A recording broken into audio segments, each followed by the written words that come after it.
Thanks for listening to GYST.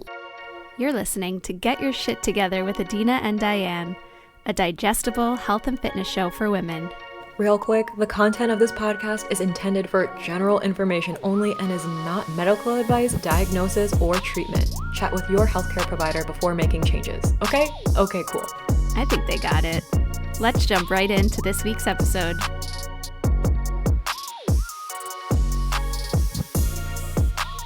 Hello. Hi, happy Monday. Happy Monday. We're recording, I think. Yeah, wait, my audio is low again. Okay, there we go. And there is my audio. What's that? Yeah, we're recording on a Monday. We had some hiccups, but we're figuring it out. Yeah. Just rolling with it, right? It's a Monday. It's a Monday, all right. Yeah. And I'm here with my third day hair. I've been practicing braids. So really liking that with pigtails. Thank you to those of you who sent me different hairstyling options for growing out short hair, because I don't want to look and feel like Lord Farquaad. It's not the look I'm going for this season.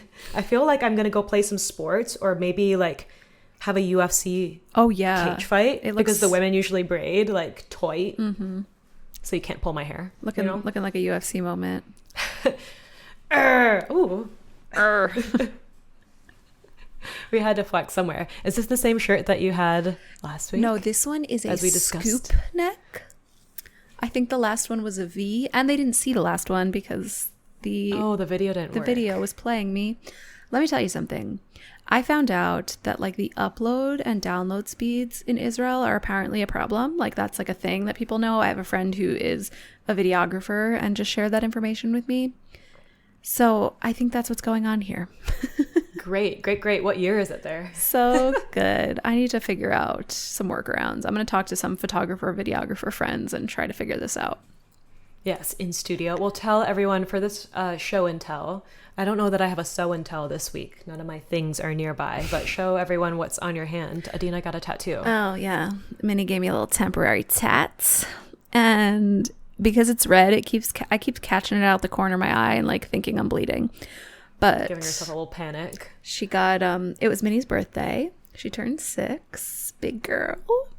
6. Can't believe it. I know. 6 feels like a first puberty kind of. There's a sass that came with it, Yeah. And she already had some. Yeah, so that's been a time for the family. So we had her little beach birthday party. It was lovely. I made quite the spread. I kept it kind of simple because we had to schlep everything to the beach and it was hot out, so I didn't want too many things like bacon in the sun. But I made sourdough grilled cheeses, lots of them. And then I just cut up a whole bunch of fruits and veggies and I made a really yummy ranch for dipping. And Yum. Then I made sourdough chocolate chip cookies and I made a cake upon Minnie's request, which was a sourdough chocolate cake with an espresso buttercream. And I was like, this cake is going to separate the men from the boys. I don't know if kids like this. The bitter. Yes. Yeah, what did the other kids think of it? I think it was some people liked it and some people didn't, but the parents were happy and the cookies were a huge hit. So I'm glad I made those just because I didn't want anyone to be like, the food at this party sucks. Well, you have bad taste. Goodbye. Okay, this call is not for Diane. This call is for the Gilmore Girls girlies. And, okay, bye. Okay, if you remember in Gilmore Girls when Suki and Lorelai start that catering company and Suki tries to cater this kid's birthday party and she has so out of touch with children and makes them all these foods that are disgusting and they don't eat. You don't like caviar? Stuff like that? Yeah, that's what I felt like when I was prepping for this party because I was like, Donnie, do kids eat Maldon salt on their sourdough chocolate chip cookies? He was like, what is happening in this kitchen? Well, they should. They did. Update, they did. Good. Great. Well, it sounds like a great birthday party. Beach time. And you said you didn't want food, bacon in the sun. And for a second, I was like, you had bacon for Minnie's birthday party? Baking. Yeah. Yeah, I finally put that together. But happy birthday to Minnie. What else are you watching over there? Are you still watching The Bear? we finished The Bear, which no spoilies for The Bear, but what a journey. Catching up. What a journey we went on this season. You need to catch up so we can talk about it. But that Gene Wilder, Willy Wonka looking boy. Yeah. Looking real buff in the pap shots. That's what I've seen recently on my Instagram feed is, what's his name? People are into him. In the show? People are pretty I into don't even him. know the character's name. I forget. I just know he's Chef. Yes, Chef. Yes, Chef. But because we just finished watching them and then I was prepping for this party, I was just, Donnie and I were just chef bantering a lot. I wonder if chefs are enjoying that show or if they're seeing a lot of holes in like the kitchen scenes. I feel like they had to have consulted people because like some of this stuff is very specific,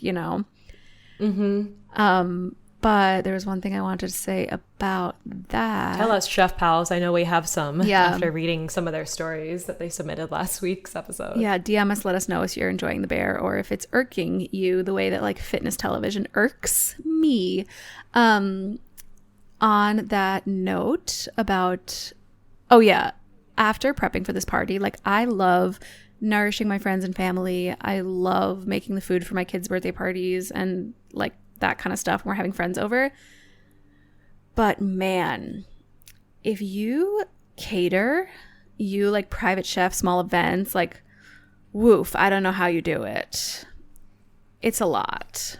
Commercial kitchen. Yeah. I don't know though. You're still on your feet all day and it's still like, it's not for me. I like cooking slowly for a small amount of people.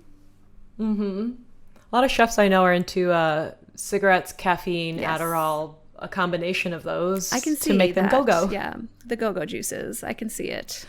Yeah, although now you say go-go juice, there's a comedy podcast that I listen to, and it has a very different context. Moving on, if anyone watching sees me looking off, I'm like willing with my eyes and my mind this man across the street to stop mowing his grass like during the hottest part of the day. What are we doing? Go to sleep. Just take a siesta. What are we doing here?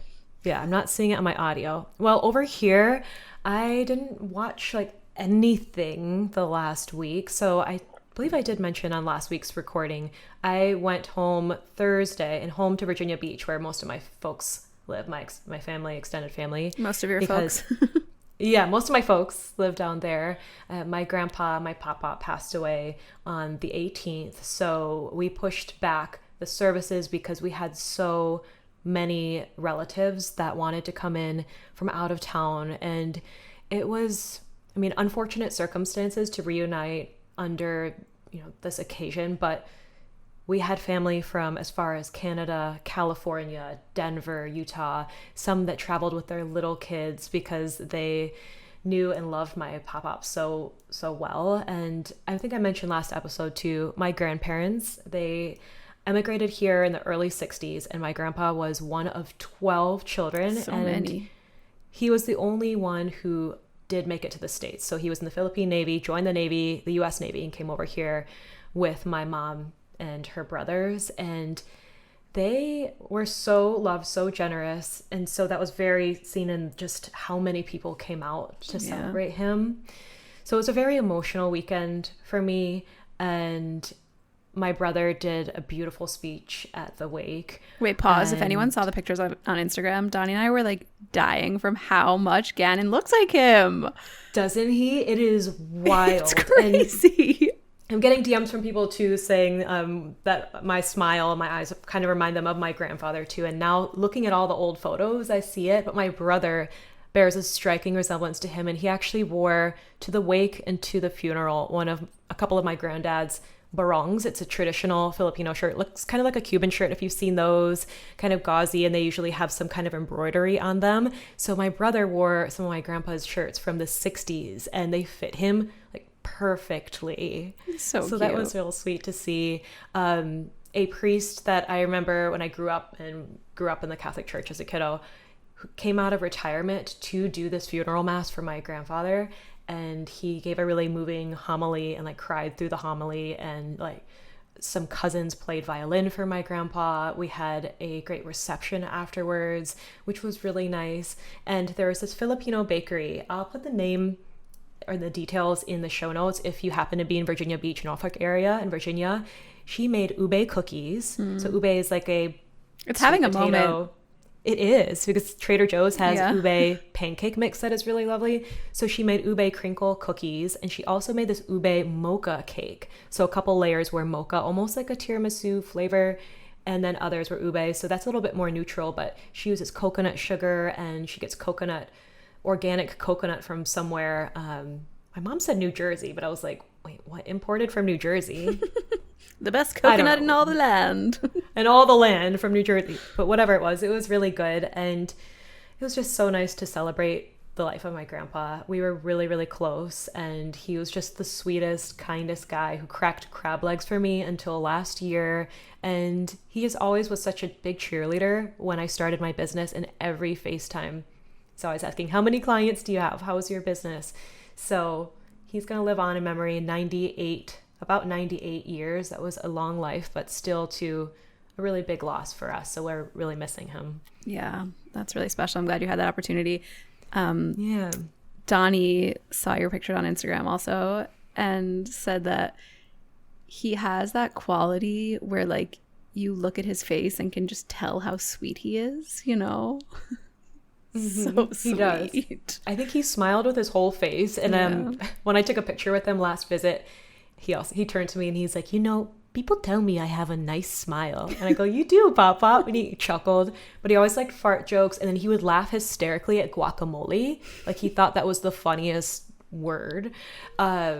So loved that. And so I don't have many other food things to share, except I did go hard on lumpia, which is a Filipino egg roll. They're very thin and crunchy. If you're thinking of like Chinese egg rolls, those are usually thicker, full of more vegetables. There are like some carrots in lumpia, but it's mostly about the pork, about the filling, and they're so crunchy.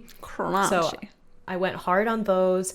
And in my post that I shared today, I shared a tribute to my pop-up, but at the end I also share a recipe I shared last fall. It is arroz caldo, which is like a chicken rice porridge. It's traditionally made when you're feeling sick, when you have a tummy ache, but I also find it soothing if you're having a heartache too. And when I shared it last fall, some clients made it and said they really liked it. It is just so gingery, garlicky. I like putting soft-boiled eggs on top and having like a really oatmeal-like consistency.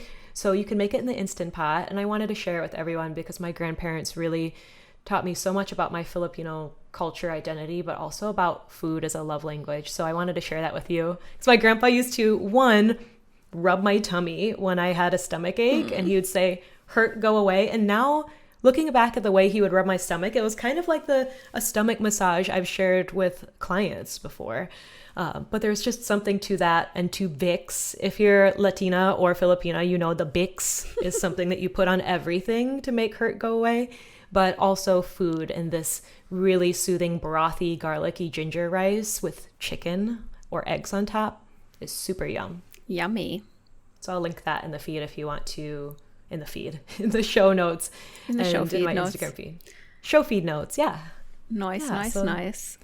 That was this weekend. Oh, and I got beach time too, and thought of you. Thank God for the beach time. Yeah, my childhood bestie was like, do you want to spend half the day at the beach before the wake? And I said, of course. So we picked up breakfast and brought it to the beach. The water felt like bath water. Yeah, that's what we have here now. It's the best. It was like 95 degrees with 1,000% humidity there in Virginia Beach, and the heat index was like over 100. So yeah, we got sweaty, which I know we're going to be talking about today. Is getting hot and sweaty. Getting sweaty. Yeah. But before we do, I have to read a review that I don't think we read. Yeah, we didn't read this one last week, but we did share it on our Instagram feed. So this one is from Girl with the Braids 79. I think I know who this is. I think this is maybe a mutual client of ours, and her 5-star review is titled Comfort with an Edge of Snark.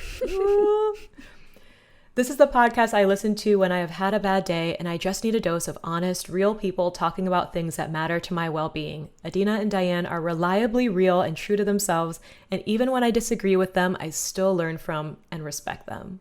We love it.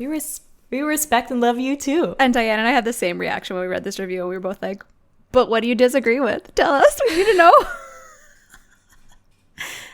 Yeah, we are just curious. We're curious. We're just curious. I love this review because Yeah. really I want for people to be open to hearing from different perspectives and from learning from others, even when you don't co-sign every single thing that we share. That's growth, baby. That Love to is hear it. growth, baby. And I love the title of this review because I don't Yes. know if I've ever shared this with you, but my first name is not Adina. My first name is Deborah. Oh, I know this. Yeah. So my name is Deborah Adina. And in Hebrew, it's Devora Adina, which means gentle bee. And in grad school, we did this whole exercise about like what your name means to you. And if you like connect with your name as a part of your personality, or if you feel like it was never the right name for you, whatever. Anyways, so I was like journaling on that a bit. And I really feel like that's where I'm at, you know, like there's a little bit of a sting, but we're gentle. You're gentle bee. Yeah. Oh, I love that. I did not know that about you. Yeah. Yeah. So that's what the title of this review feels like for me. Mm-hmm.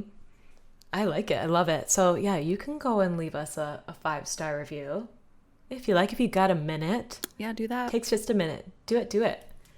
Yeah. Well, in the spirit of July, end of July, early August, the humidity is humiditing. Yes. The heat is hot. It's hotting. I feel like everyone had a heat wave this last week. Oh, I mean, Arizona is on fire. New Jersey was like on fire for a minute. Aliens are being disclosed. Like there's all kinds of things going on in that desert. A lot happening. Yeah, that's the only news I've been up on is the alien disclosures, but lots of heat. So chances are you're sweating, or maybe you are just covering yourself head to toe in some antiperspirant. We're going to talk about that.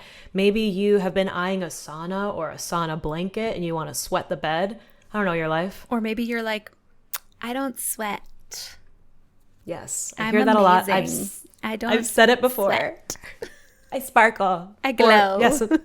Yeah. Some people have said, myself included, well, I just don't sweat. Must be nice. Or is it? So we're going to talk about all of that. So sweat in its role of as a detox pathway, as a way to get that shit out that is not serving us, as a way to move as a result of moving your beautiful body, its role in metabolism, and so much more.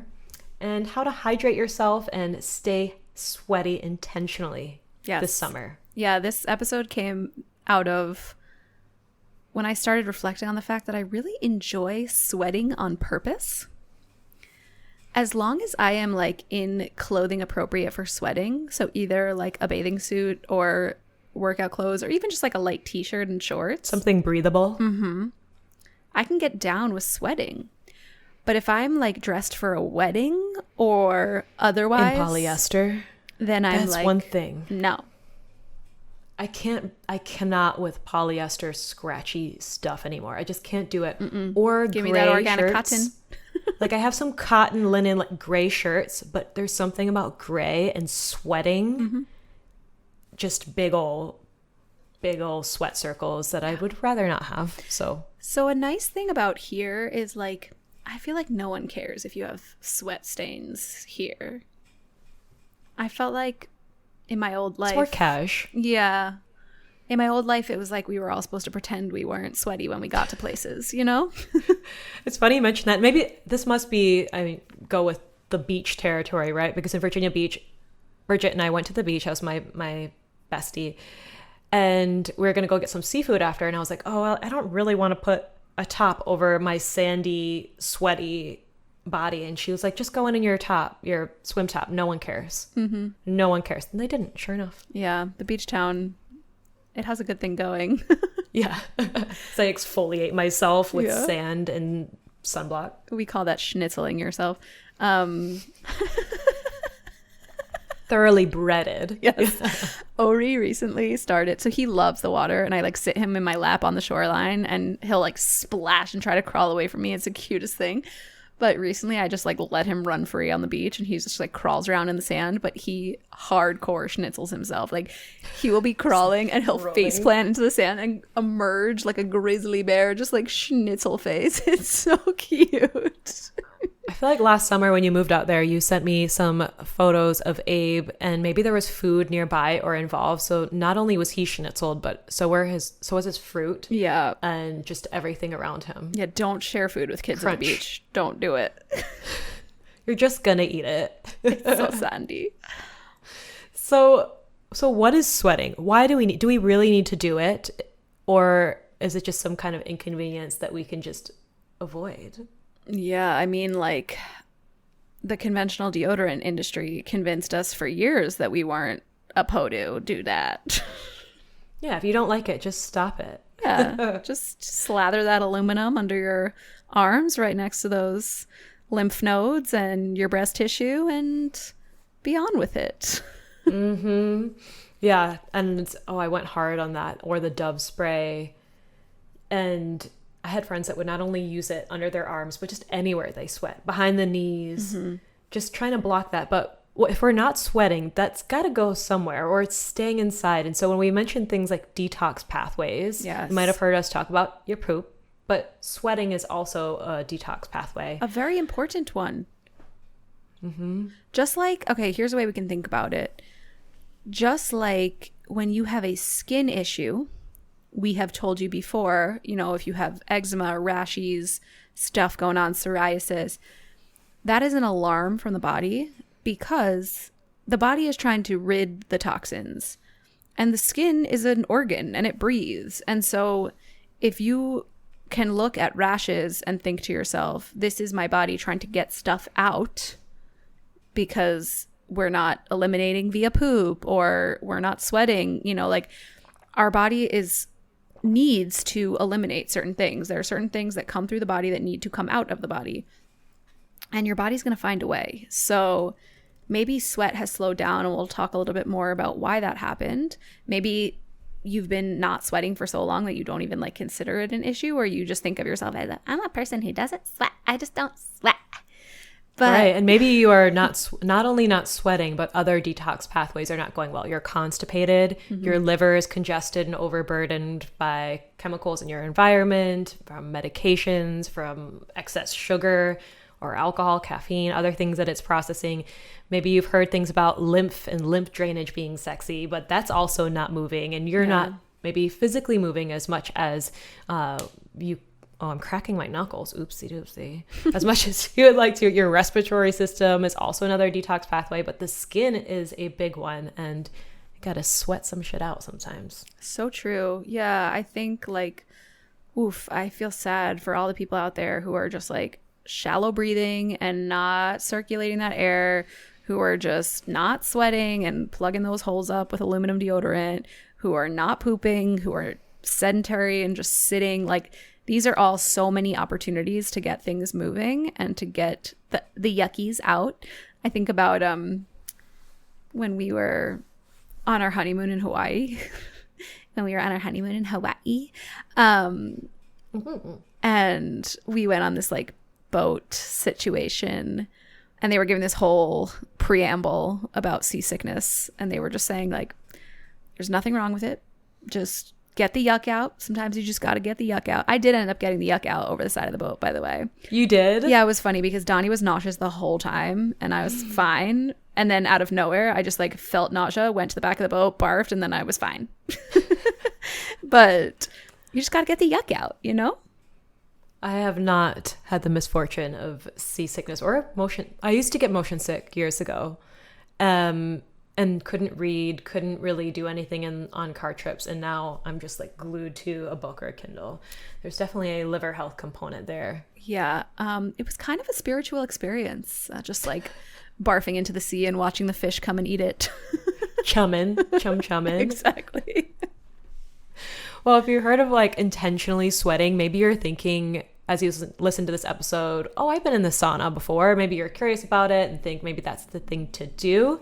But we're also going to talk about, is it for everyone, and when to implement something like that? Because but I Diane, think it's easy. Everyone on Instagram told me that I should buy a sauna right now. Yes, buy it right now. It's the thing to do. Or get a gym membership with a sauna and see how long you can go in there. I've heard people boast like, I can hang in there for 30 to 45 minutes. And I'm like, and how are we replenishing our minerals? How are we staying hydrated? And it's just not the thing for some people just yet. Yes. So. And the trendy one is like, you got to do intervals. You got to do the sauna and then the cold plunge and then sauna it up and cold plunge it. And we got to do rounds there. Like, totally. And that's something that Neil likes. And I don't tell him what to do, but I'm like, hey, notice if you are feeling really, really stressed. If you're someone who historically liked HIIT and boot camp classes, the intensity, and then if you're also bringing that intensity to your recovery tools like sauna. So like Adina said, are you cycling through? Are you seeing how long you could push yourself in there? And how are you feeling later that day or the next day? What's your recovery like after you do sauna or hot yoga? That's another one that people love to do. It makes you feel so nimble. Extra flexible. Extra and bendy. I mean, I'm calling myself out too, because I remember thinking, oh, well, I can just get a real good sweat on. I'm getting a really good workout in because they are kicking my ass while I'm sweating and not sure if I'm going to pass out on the mat or not. Yeah. So that must mean that it's so good for you. So good. But we've talked about this before when we talked about keto for sure. When we talked about high intensity workouts, it's important to note that feeling stress hormones feel very good until they very don't. So you may think something like this is working for you. You may have heard, okay, so I'm not sweating, so I need to be sweating. So I'm going to start using a sauna because that will get me sweating. So that will get my detox pathways flowing. But it's not where you start. You need to make sure that your body has the resilience to tolerate a stress like that. If you are not sweating, just sitting in the sauna and trying to get some sweat out is not going to solve the underlying metabolic issue that we are learning about because you are not sweating. Yeah, I mean, it took me a few years before I bought a sauna. I bought one, I think last fall, and now I'm in a state, especially with all the stress of losing Huey, our dog Huey, of losing my grandpa, some other work and just general life related stress, and my recent HTMA that made me think, all right, let's hit pause on this. This is something that can be helpful, but right now in this season, the amount of stress that it adds is too much. And when I do bring that sauna back, I'm going to approach it a lot more gently. So what it won't look like is definitely not doing 30, 45-minute sprints. It would be something like starting really low, not that high heat, not much of a high heat, and lot shorter time. So definitely are some ways that I would have myself and others who are stressed and in that really slow metabolic state ease into something like sauna. Yeah, that is so big of you as a practitioner to be able to like audit your routine and say that, like I think it's so easy for us as practitioners to just pretend everything's working for us or think we're above the rules. We're advanced. Yeah. Guilty until my one of my recent HTMAs called me out and I was like, all right, this is one of the first things to go, because what we're not going to do is over withdraw our mineral bank account if it's already looking sad. But like we were just saying, it's hard to say goodbye to because it feels good, right? Like if you've been in a sauna, it feels good and that's why you like doing it, and then you convince yourself that it's good for you. But is it? Are we in a place where we can tolerate this and it's actually helpful? Yeah. It's there when you can eventually bring it back, but it can be confronting to have to take a break from something like that for sure. But let's talk about what's going on if you don't sweat. So I've said this before in years past, and I know I have heard it from clients. Maybe you've heard it too from people starting SDHH. Like, well, I don't sweat. And it's almost like a flex, right? Like, 'cause they don't feel uncomfortable. They're not pitting out their shirts. But what's really going on there? Yeah. So the first thing I would ask if you say you don't sweat is like, are you and have you been using conventional deodorant for eternity? Because I would start there. Like I would get rid of the antiperspirant that contains aluminum. Like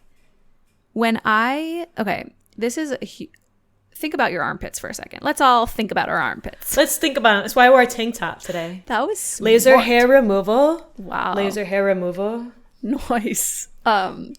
So let's think about our armpits for a second. And when I am postpartum, the first time I was postpartum with Minnie, I remember being like, okay, my body is foreign to me. What just happened? Like, I don't know anything that's going on with me. Like, whose boobs are these? What's happening? You know, just like so many questions. We have so many questions. Why does my sweat smell like cheese curls? Just so many questions. Babies love cheese curls. So I remember very vividly being in the shower and I was scrubbing my armpits and I felt something and I was like, uh-oh, like, do I have to get this checked out? Is there something wrong with me? And I think you might have told me about this because we were freshly friends. yeah. And basically it felt like something was like swollen in my armpit and I was like, uh-oh, is something very wrong? And then I learned that it was a milk duct and my milk ducts extend into my armpits. And at the time, I was like this was 2017, and I was newly really changing over everything in my home to safer products. And that hit me like a ton of bricks. I was just like, I have been putting conventional deodorant into these here armpits, knowing that skin absorbs everything. And if you are still in denial that skin absorbs everything, like think about like a nicotine patch. Like, or magnesium lotion. Yeah, but like I feel like nicotine patch is a better conventional example, Diane. If they don't know that the skin absorbs things. Yeah. So like, yeah, or a hormone patch. Like doctors use skin for transdermal absorption all the time. But like when we start to call out that skincare gets absorbed into your bloodstream, everyone's all like, no, you could use conventional products. It's fine.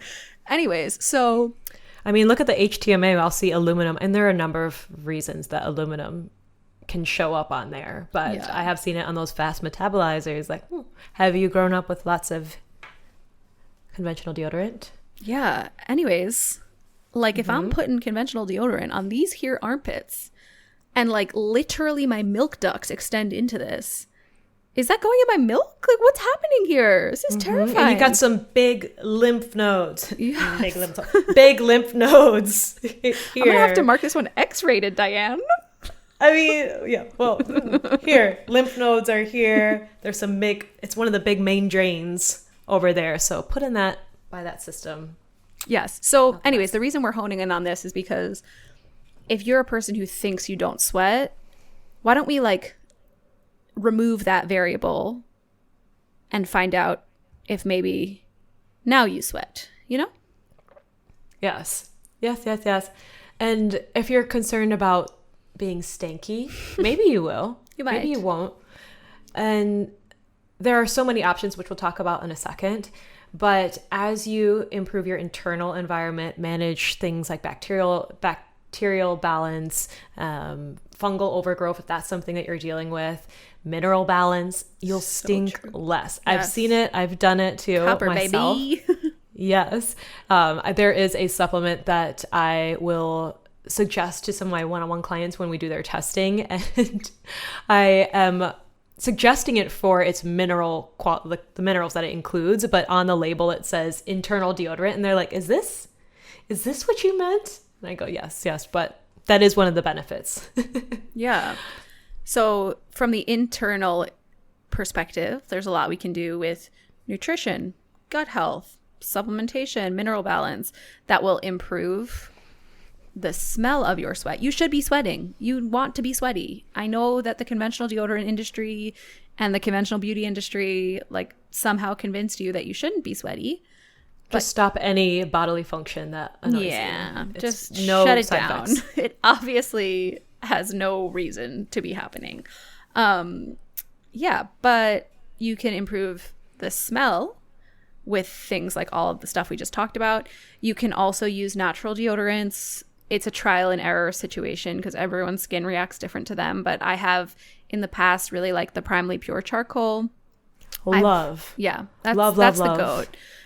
You started with the GOAT, the favorite, I think, that we both co-signed. I think I've tried no less than like 20 different options because I went to like a Whole Foods or Fresh Time health food store and grabbed the Crystal. That was maybe the first one. It was just like this rock looking thing that you wet and rub on your armpits. There are far too many options that have a heavy patchouli note. And I think that's what gives patchouli. And if there's anyone out there who likes patchouli, you have bad taste. I'm sorry. It is too strong.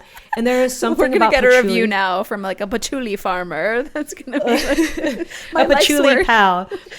Listen, there is something about patchouli that amplifies the smell of body odor. It's disgusting. You smell disgusting and no one wants to be around you. So when that is like the main note in a natural deodorant, I'm upset.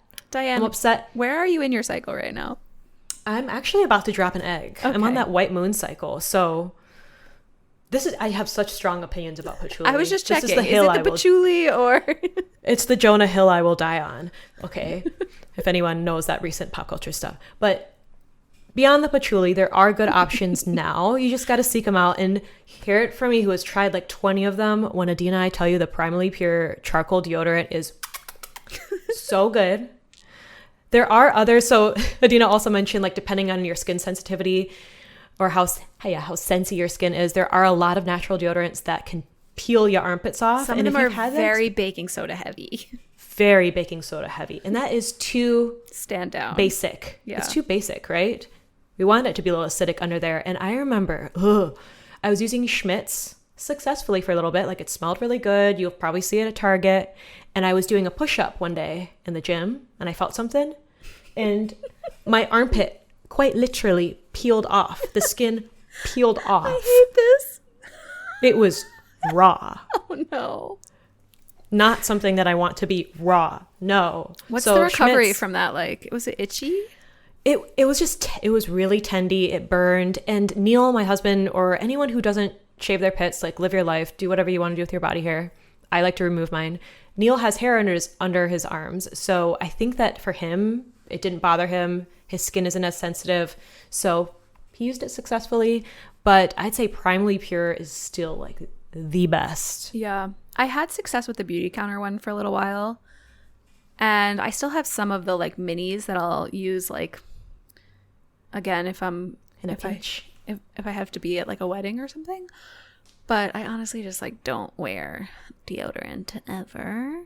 Yeah, like I don't stink. Yeah, and you could do something like an armpit mask, which is going to sound really crunchy and crazy if you've never heard about it. But one of the ingredients in that Primally Pure charcoal deodorant is charcoal, because charcoal does a really great job of like pulling out impurities. So if you find you're a little stinky, you can try out an armpit mask. Look it up. It's basically like apple cider vinegar and like charcoal, bentonite clay or whatever. I've used the Beauty Counter charcoal mask on my As a underarms before. that works too because it has both those ingredients in it, I think. And it's not too stripping too. Yeah. Yeah. That is one product I still like from them for sure. Yeah, so give that a shot and then DM us and tell us how it worked for you. Yeah. Let us know. I think Native is okay too. I've tried that, but I'd say Primally Pure, great one. And that they smell really nice. So Adina and I mentioned the charcoal. I think that's my favorite. They also have a lemongrass scent, which I really like, but the packaging is nice. And I find that their actual bottle tube, whatever you want to call it, lasts me both a long time during the day and just the packaging itself seems to last for a while. I also, like Adina was saying, feel like I don't use deodorant as much anymore. I still sweat. So this isn't going to prevent you from sweating, of course, but I don't smell. Yeah. They also have, what's the other one? Blue Tansy. People like that one? Yeah. It's a little perfumey for me for a deodorant, but It's kind of got, I think, a jasmine scent to it. maybe for like the lotions and such. Yeah. We should reach out to them and get a code. Yeah, they changed their affiliate program. I was an affiliate with them because I Right. Now I love they're their more- lip balms. I Yeah. love their dry shampoo, which I also don't use as often anymore. Now I've like switched up things with my scalp. But they have a dark dry shampoo and cocoa powder is one of the main ingredients. So sometimes I like smelling like a chocolate bar. Other times I'm like, do I have chocolate on my head? I do. I have cacao on my head. That's Cacao. nice. My kids always smell like chocolate because here's the thing about toddlers, which like if anyone out there feels me, just give me a thumbs up. You can give them one chocolate chip and it can somehow cover every I already know ounce where of it's their going. skin. Like how did it get everywhere? There was not that much chocolate in the chocolate chip. Like how are you covered in chocolate? There is, so we're looking for a new couch because we've had the same one. It was like the first big girl purchase that I made. It's like a fake leather couch. So it's very easy to wipe, Yeah. but I want something soft, and I found a couple of options that are performance fabric, Ecotech certified, so they're not sprayed with a bunch of weird shit, right? And in their videos, they're showing this is pet and toddler friendly. So they did show a couple of cute little dogs on it, and then they were pouring like red wine or spaghetti sauce on it. But I want to see like an actual like toddler just toddlering on it. Yes, let me see that. I will lend the babe. He is out of his mind. I don't have we don't have toddlers, but I have nieces and nephews, and Doug is basically a crazy toddler. Just about. Same thing. Yeah, babies and puppies are not that different. Ori is in his phase of puppyhood where he started trying to reach into the toilet. So love that for us. It's Ew. Great. It's great. Hope everyone flushes. It's going great. So, well, Abe definitely doesn't flush. So there's that too. It's a lethal combination. Oh my God. Maybe you're not someone who says, I don't sweat. Perhaps you're sitting here like, oh, sweating is no problem because I do that a lot. Yes. I do it a lot. Yes. I am always embarrassed by how much sweat is dripping from everywhere on my body. If you're one of those gals. What's that about? Yeah. What is that about? So oftentimes behind the scenes here, what's going on is adrenal issues. Your stress glands, they are working hard. Mm-hmm. So your body's like, hey, we got to mobilize. We got to mobilize all our resources. We're about to run from a predator. So we got to work hard. Fast metabolizers, if you're someone who does an HTMA hair test with me, we look at it, we see you're a fast metabolizer. You might be someone who sweats a lot, even at rest. And so what's happening is you're burning through your fuel faster than you can replenish it, constantly living in that sympathetic, that fight or flight state. Wait, pause for a second, because I know this was confusing to me the first time I ever looked at an HTMA. And I know we mentioned this on one episode a long time ago, but some people are listening for the first time. Some people don't pay attention to every single word. They're going to fail the test. But a fast metabolism, that sounds amazing, Diane. That sounds like something I want. Can you explain to me why being a fast metabolizer, as it shows up on the HTMA, might be harming my health or might be the reason why I'm experiencing all these symptoms? Toes. So ideally, we want to live somewhere in the middle. There's no perfect static state that we can have for our metabolism, but we want flexibility. And if you're a fast metabolizer, you might have grown up thinking like, oh, that means I must be skinny. I'm so skinny. Skinny. And I'm just like, say skinny and I'm burning through fuel. But what we're seeing, especially when we're working with clients one-on-one, I'm looking at HTMAs, if they're a fast metabolizer, their body's getting the message that we need to burn through all this fuel now constantly, all day, every day. And they're over withdrawing their nutritional bank account, their mineral bank account, and then over time can start breaking down their tissues. Oftentimes too, I'll see people on the opposite side of that where they spend a lot of time in that fight or flight for a really long time. They don't have that flexibility to go between the sympathetic, the fight or flight, into the parasympathetic or rest and digest, the slower side, and they are exhausted. They are maybe also having issues with their hormones. And so when we say fast metabolism, that doesn't just mean, oh, someone's skinny and they can eat all they want. No, they might also be very stressed, breaking down their tissues and really working overtime when it comes to stress response. So that's not something we want. We want to be somewhere in the middle. Yeah, think about it as like a fast metabolizer might be like actively under a lot of stress and currently using a lot of resources. And then that slow metabolizer might be like, they were there for a bit and now everything's just bottomed out, depleted. They used up all those resources. Yeah. And a fast metabolizer, I'll see a lot of those main minerals that we talk about. Those will be really low because they're churning and burning through those, and you can change things. So sometimes people feel discouraged, like, oh, I've just always had a slow metabolism. That's just how it is, especially as I get older. But I have seen, and it can be hard to do, but I have seen my one-on-one clients who went from a fast for like a really fast metabolizer last year, done the work, they implemented a lot of approachable food and lifestyle changes, and now they're slow ones, closer to the middle. They're feeling more resilient to stress, feeling like they can sleep better, they can sweat appropriately, they're pooping regularly, better periods. So it can take some time. But yeah, we want to just like with our metabolism, we want to feel ourselves sweating appropriately as a response to heat, to exercise, to movement, but not just sweating the bed or sweating profusely or not sweating at all. Mm-hmm. Yes. And what can a super sweaty person do? Yes. So while you're working on the internal environment, something that I invite clients to do is to cave down and cool down. I think we talked about this in our GYST mini course. We talk about sleep and the environment that you can set yourself up for success at night. So cave down, cool down, and wear some cotton, breathable fabrics. Polyester, trendy, great sometimes, but it's just not letting you breathe. And of course, staying very hydrated appropriately, which we've done episodes on. We'll talk about in this episode. Yeah, because think about it. If you are burning through those resources, that's salt. You are sweating out your salt. You are using your sodium and potassium quickly. So we need to replenish that. And these might be the people, if you are sweating a lot and you're like, oh, I really get my sweat on in the sauna. These might be the people that I'm like, hey, let's stop that for now, because you're dumping your minerals in that sauna and outside of that if you're a real stress cadet. And maybe you're craving salty food. Like, yes. Go listen to our cravings episode. What season was that? 2? Season 2. Yeah, that episode's great. But yeah, if you are just like insatiably craving salt, or you're insatiably craving something like potato chips and you don't realize it's because of the salt craving. It's not because you don't have enough willpower.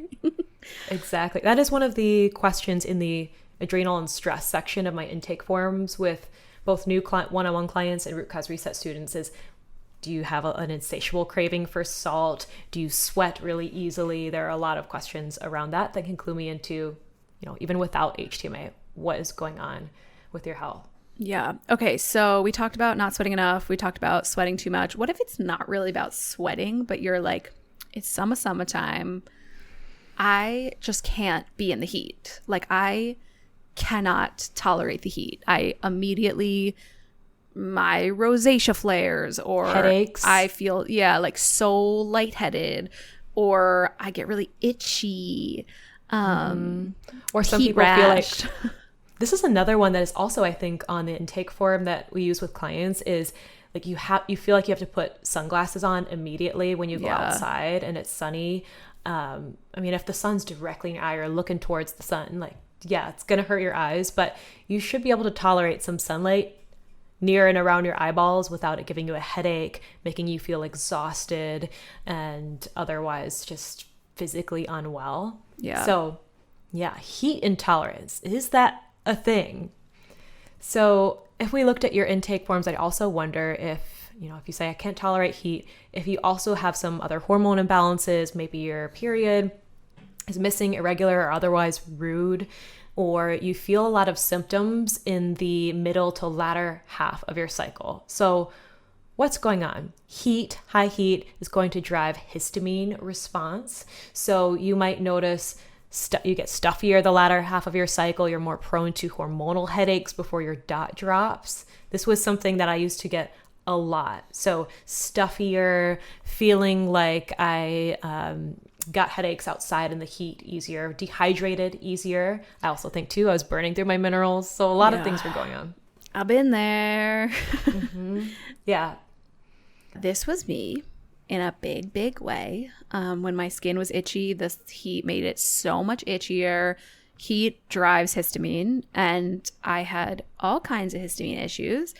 And the thing about histamine is that histamine's not bad. It's not like some dirty word, but it can build up. And if we don't have the resources to break it down, that's where we get in trouble. So when I was postpartum with Abe, that was when I was like really experiencing some of my skin stuff, late pregnancy with him and early postpartum. And I remember so clearly the first like hot, humid day in New Jersey. I went outside and like immediately broke out in a rash all over my torso. I feel like I have a picture of it. I could probably find it somewhere. And I was like, what is happening? This is terrible. And like, I used to react to the heat so big time. I was just reflecting to Donnie the other day that like it's crazy because people always talk about how terrible the summers are in Tel Aviv, like how hot it is. And I feel so not uncomfortable in the heat now. Like I can totally tolerate it. I sweat, but I don't like find it oppressive. I don't get weird rashes. So, or exhausted. Yeah. Hydration and your detox pathways have a big part in that.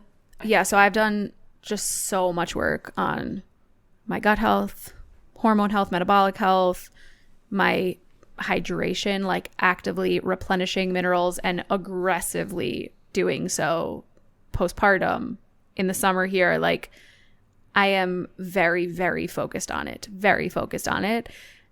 It's something that has made a really gigantic shift in the way I tolerate heat, the way I tolerate. Your last postpartum experience seemed a lot different, and you were in a lot hotter of an environment over there in Israel. Yeah, I mean, crazy. Stress and histamine and skin stuff go hand in hand, and you did a lot to unburden the physical stress of it, and that also makes the emotional bit easier of a load, I imagine. We're here. I feel like I tolerate heat pretty well. I mean, there was definitely a time where the end of my cycle, like approaching my period, I would get, I think I've shared this on Instagram in past episodes, I would get horrible hormonal migraines and would feel very sensitive to light, to heat. And I knew there was definitely a time where sauna was not for me, because I would do the sauna, feel okay, like hydrate what I thought was appropriately, and then the next day have a banger of a headache. And I remember thinking, like, I know I hydrated, but where was I in my cycle? And that would just really kick up a lot of histamine and hormone imbalance symptoms. I also think there's, in some sense, a like genetic disposition to like how well you can tolerate heat. Like when we went to Bali, I think I might have shared this before. We went to Bali. I'm like, I just turned brown. No, I'm half Filipina. I was built for this environment. And then there was Irish German background Neil, who has translucent skin, and he's like sweating from his head just profusely. And he's like, I am not built for this. I want clouds. And give me that gray.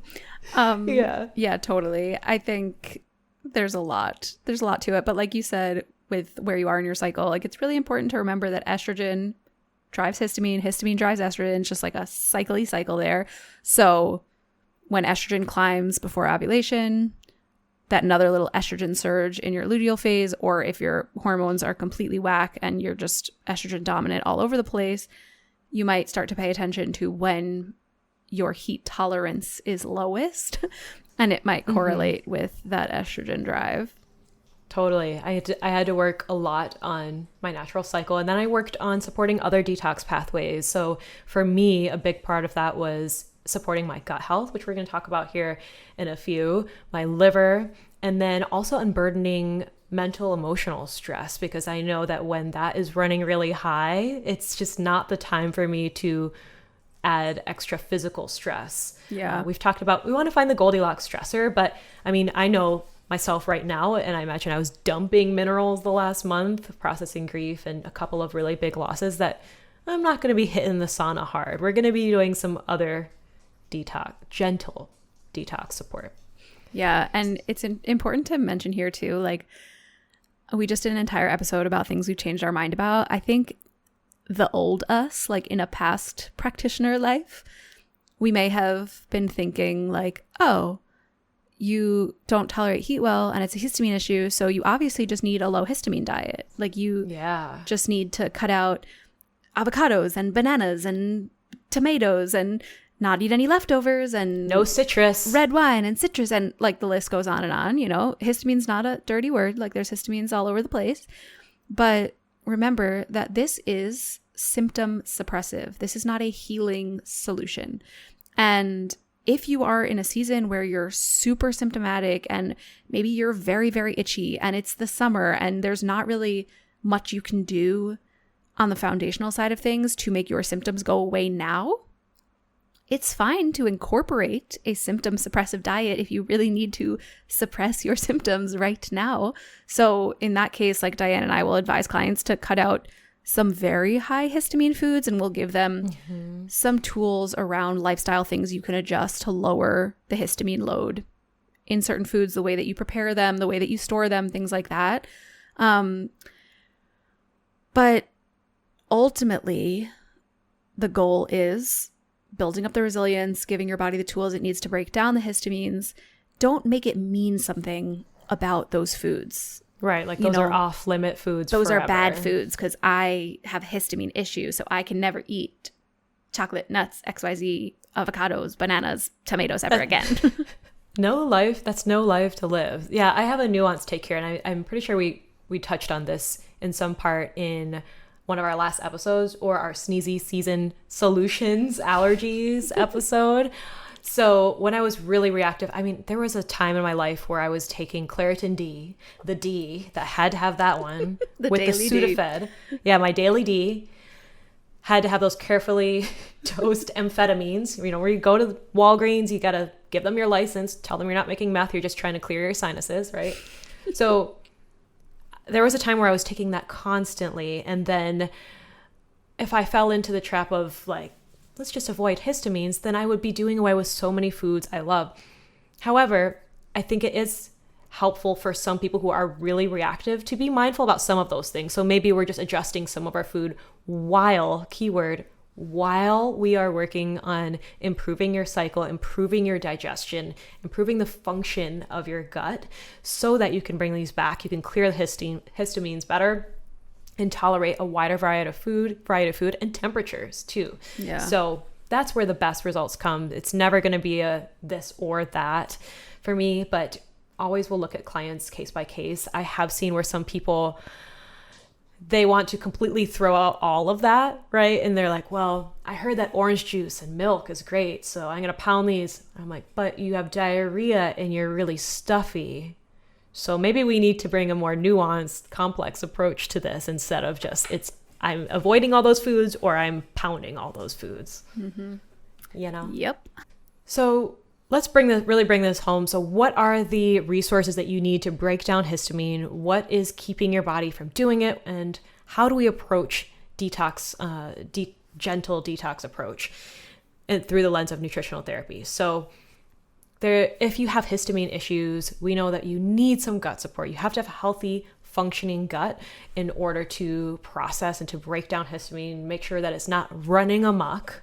So if we were to do a GI map, a gut stool test, and you told me that you had histamine issues, I would expect to see something like low secretory IgA. Think of that marker as your gut army. And when this is low, it's going to tell me that digestion, the function of it is low, that it is being more your digestion, your immune system's being more reactive, and that you're probably dealing with some of those histamine issues that we described. So some other things that we might see if we were to work one-on-one is, are you really lacking in some main minerals? Do you have no copper right now and thus no enzymes to help you break down and to process that histamine?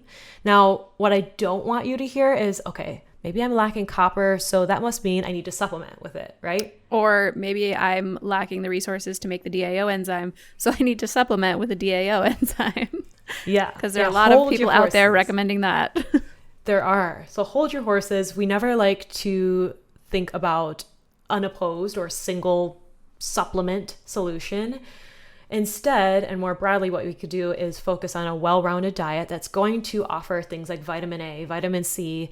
If we're thinking about summer and sweating and building resilience to heat in general, let's look at some tropical fruits. Let's look at those vibrant colored produce and things that are hydrating but also offer a lot of antioxidants like that A and C.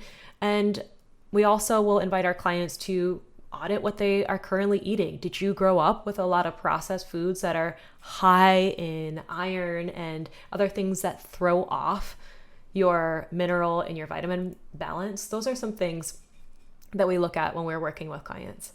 Yes, absolutely. So I think that brings us to minerals.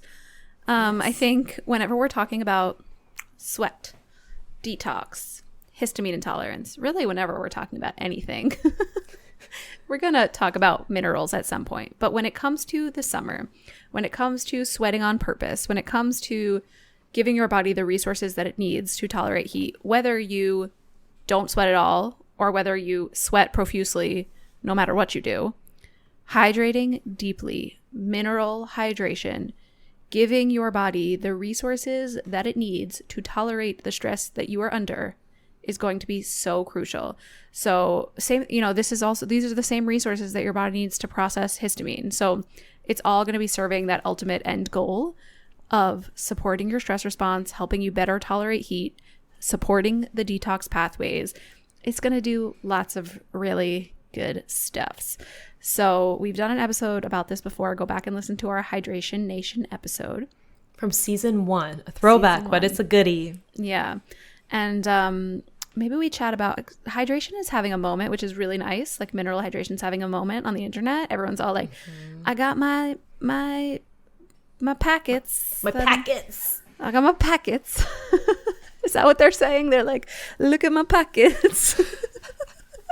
I get a lot of questions about specific brands, growing up, I thought, oh, well, get Gatorade. And if you've seen Idiocracy, you're like, oh, electrolytes, they've got what plants crave. Like, that's what you need is Gatorade, the sports drinks. For me, it was blue Gatorade, or wasn't there another? Smart water?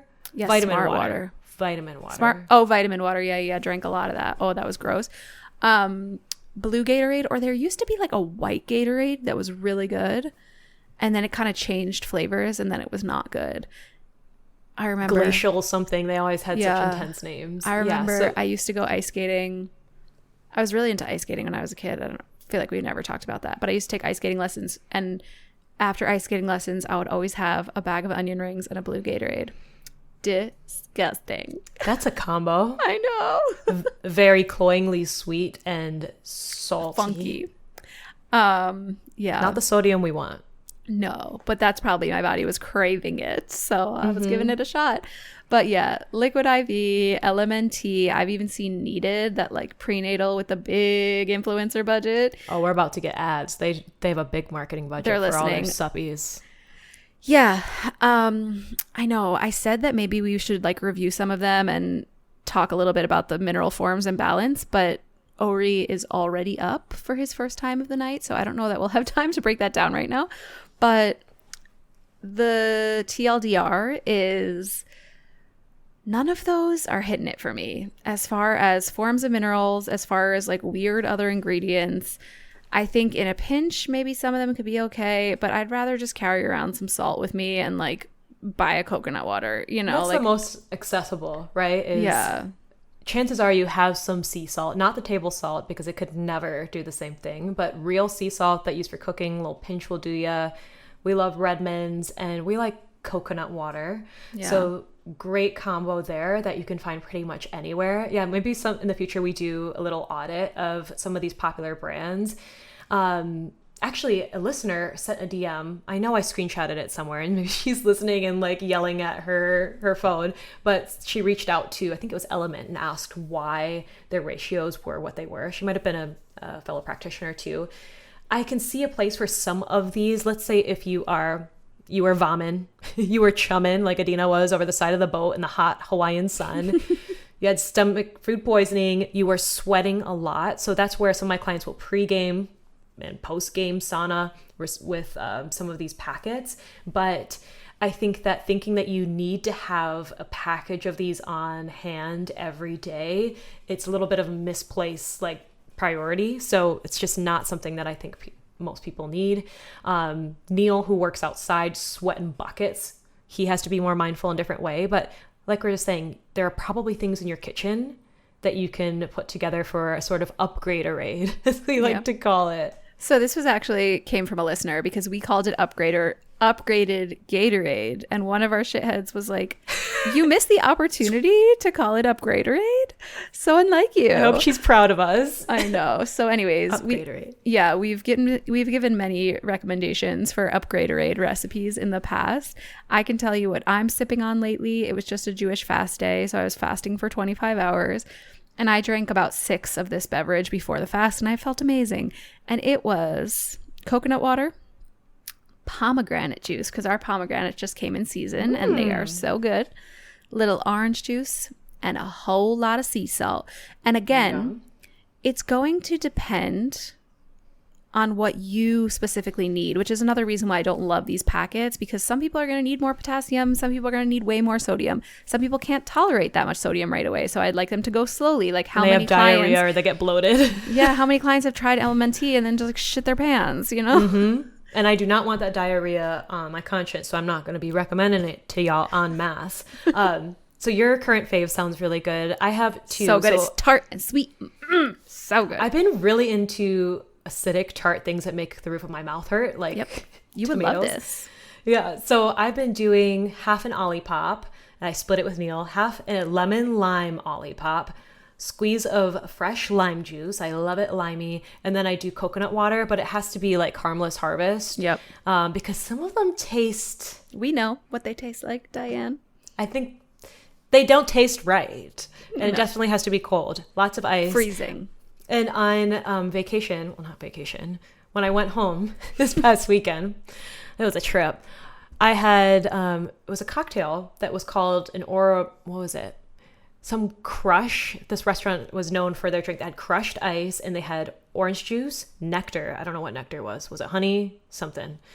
Orange juice, nectar, lime juice, some coconut, and a little pineapple. And I read that as listed, and I was like, that sounds sweet. I think it had rum. And I said, let's add a lot more lime juice because I'd rather it be more limey, coconutty. Mm-hmm. And my friend ordered the same one, like as it was written. And she's like, oh, yours tastes way better with more coconut and lime in it. And it was delicious. You could definitely hold the alcohol and it would be really lovely and refreshing. My tongue just got I need that now. Yeah. Okay, quick. We got to round it out. I got to go feed a baby. So quick. We talked through a lot today. Some quick summertime shifts for better sweat and health in this sweaty summer season. People still saying that? Are people still writing SZN? Yeah, well, I mean, LMNT took vowels out, so why wouldn't we? Yeah. So first thing, mineral hydration. We just gave you a couple options. You can Upgraderade. I give my one-on-one clients customized options and recipes, especially if they're doing HTMA. We cater it to what their main minerals are doing or not doing. You can do slow and steady exposure to sun and heat, especially if you're someone dealing with a lot of histamine issues. So don't be going in there, cycling through the sauna and the cold plunge, but like low and slow heat, going outside for a walk early in the morning or in the evening, especially if it's hot as hell where you live. Yeah, totally. Mm-hmm. And then don't look to these like trendy recovery tools. Just expose yourself to the elements and sweat.